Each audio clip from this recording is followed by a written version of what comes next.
Are you looking for ways to make combat interesting for your large party in the tabletop role-playing game? Because balancing action economy and keeping everyone engaged can be extremely challenging. But with the right strategies, you're going to make encounters that your players are going to remember. That's what we're talking about today. Welcome to Dungeon Brew. Welcome to Dungeon Brew.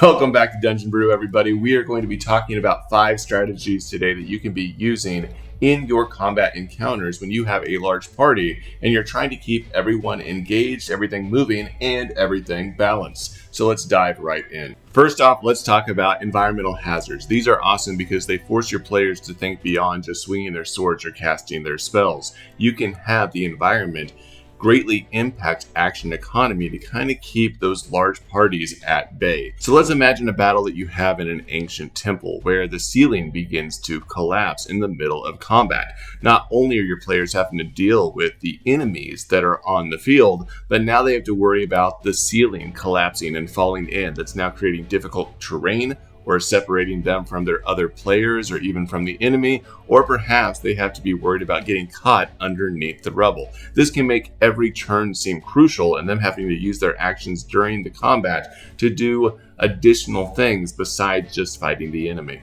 Number 2, let's talk about timed objectives. I personally like this one because it allows me to create a combat encounter that I know is not going to last hours and hours as we go around and around the table with every individual deciding what it is exactly that they want to do. You're essentially creating an encounter that has a different objective that really puts the pressure on to keep things going so that combat doesn't drag on and on. For example, you might have a ritual that the players need to stop from happening that's going to occur within so many rounds. So instead of them having to run around and defeat every cultist that's in existence or is present in this ritual, they may have towers that are generating energy that they have to stop, or some main cultists that are actually summoning a demon up for this particular ritual that they have to defeat, and not everyone on the field. So in this case, your objective is not to wipe the field of enemies, but to achieve something else. And at that instance, combat has been won. The third option I think will be pretty familiar to all of you, which is using minions to distract or overwhelm the party so they can't put their full focus on the BBEG.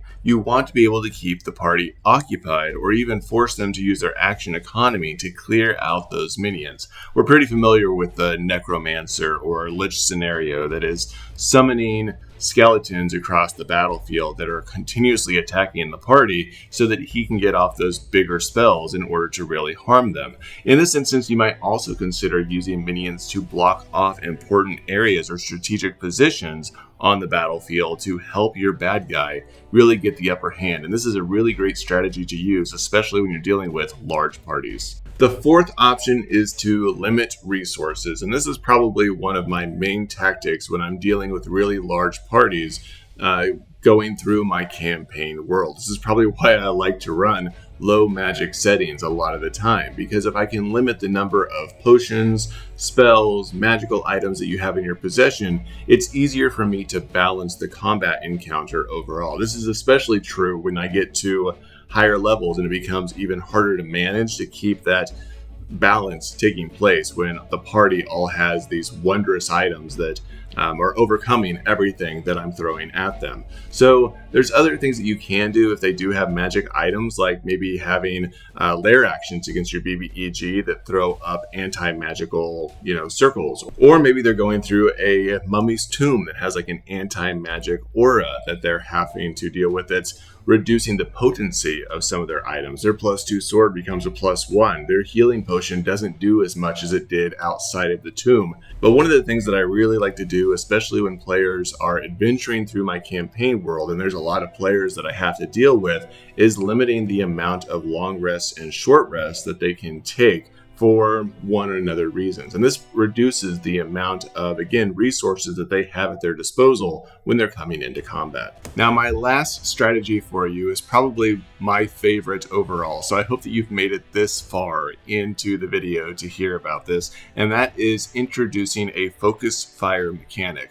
Now, there's a couple of different ways that I would go about doing this. One is having an enemy that you know that if you focus your fire on that enemy, they're going to go through different metamorphosis stages within the actual game that is going to change the dynamic of combat. So for instance, you might have a dragon that every time he hits a certain HP level, he changes into some other type of creature, does something different within the game that kind of steers the party to want to shoot him and get to that next stage to get through the combat rounds faster. But one of the things that I really like doing is rewarding players for getting kills on the battlefield, which again helps them focus their fire at enemies that they perceive to have less life. So you may have something put into place that if you kill an enemy or get the killing blow, you have advantage on your next roll. Or maybe you get an inspiration point if you do it in a really exciting manner. Some sort of reward for clearing the battlefield that again helps parties really focus on ending that combat faster and taking out some of the enemy that is constantly dragging the combat on and on. So there you have it. Those are my 5 strategies for keeping combat engaging with large parties to make it memorable, to give them something to talk about for years to come. I hope that you've enjoyed this video. Please give us a follow, give us a like, give me a comment down at the bottom of what you've done to help large parties be engaged in the combat. I've ran parties for up to 10 or even 12 individuals at a time, which sounds insane, but you can have really fun game nights with even parties that large. Oh, and please go give us a follow on our Patreon, where we are creating resources for game masters like you. It is free, costs you nothing unless you just really want to donate something to help our efforts. We'll catch you all next time. This is Dungeon Brew. Dungeon Brew.